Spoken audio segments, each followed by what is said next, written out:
আসসালামু আলাইকুম। আজকে আমি সপ্তম শ্রেণীর গণিত বই অধ্যায় 2 এর অনুশীলনী 2.1-এর একটি সমস্যার সমাধান দেখাবো। এই একটি সমস্যা হচ্ছে যে আমার 7 নং প্রশ্নের সমাধান। সেটি হচ্ছে যে কবির সাহেবের তিন পুত্রের বয়স যথাক্রমে 5 বছর, 7 বছর এবং 5, 7 এবং 9 বছর। 5, 7 ও 9 বছর। তিনি 4,200 টাকা তিন পুত্রকে তাদের বয়স অনুপাতে ভাগ করে দেন। তাহলে তাদের বয়সের অনুপাত দেওয়া আছে এবং কি বয়সের অনুপাত অনুসারে তিনি টাকাটা ভাগ করে দেয়। আমরা এখানে দেখতে পাই দেওয়া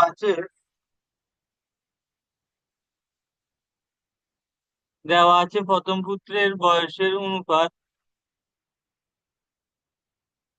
প্রথম পুত্র প্লাস দ্বিতীয় পুত্র অনুপাত তৃতীয় পুত্র অনুপাত আমার দেওয়া আছে যে সমান তিন, সরি এখানে 3 না, 5 বছর, 7 বছর এবং আমার 9 বছর দেওয়া আছে। এই অংশটি আমার প্রশ্ন মতে দেওয়া আছে আর কি। এখন আমার তাদের অনুপাতের যোগফল বের করতে হবে। সুতরাং এখানে অনুপাতের যোগফল আমরা যদি বের করি তাহলে পাবো 5, 7 এবং 9 এর যোগফল আর কি। অনুপাতের যোগফল সমান আমরা দেখবো 5+7+9। তো সুতরাং এখানে আমরা পাই 21। এদের অনুপাতের যোগফল আমরা পাই 21। যেহেতু বয়সের অনুপাত অনুসারে ভাগ করে দেয় তাহলে প্রথম পুত্র পাবে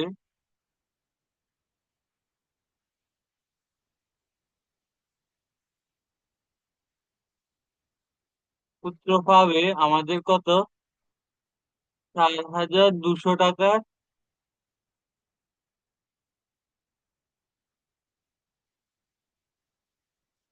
এত অংশ, অর্থাৎ 4,200 টাকার 200 টাকার 5 ভাগের 21 অংশ পাবে প্রথম পুত্র। তো সুতরাং এটা যদি আমরা দিই তাহলে প্রথম পুত্র পাবে 1,000। এখানে 2, 200, 5, 200, 1,000 টাকা। প্রথম পুত্র পাবে 1,000 টাকা। এখানে যদি 21 দিয়ে কাটি তাহলে আমার 21 × 42, তাহলে 200। তো সুতরাং এখানে আমার প্রথম পুত্র পাবে 1,000 টাকা। আর হচ্ছে দ্বিতীয় পুত্র পাবে 4,200 টাকা ইন্টু 7/21। তাহলে এক্ষেত্রে আমার আবার যদি কাটি 200, দেন এখানে তারা পাবে 1,400 টাকা দ্বিতীয় পুত্র। আর যদি আমার তৃতীয় পুত্র হিসাবে যায় তাহলে তৃতীয় পুত্র পাবে 4,200 টাকা ইন্টু আমার 9 বছর, যেহেতু 9 ভাগের 21। তাহলে আমার এক্ষেত্রে পাবে সে,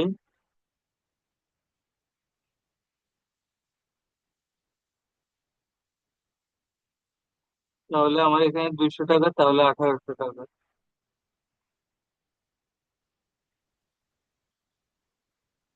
তাহলে আমাদের এখানে উত্তর হবে যে তিনজন পুত্র পাবে ক্রমান্বয়ে 1,000 টাকা। তারপর হচ্ছে যে আমাদের 1,400 টাকা এবং 1,800 টাকা।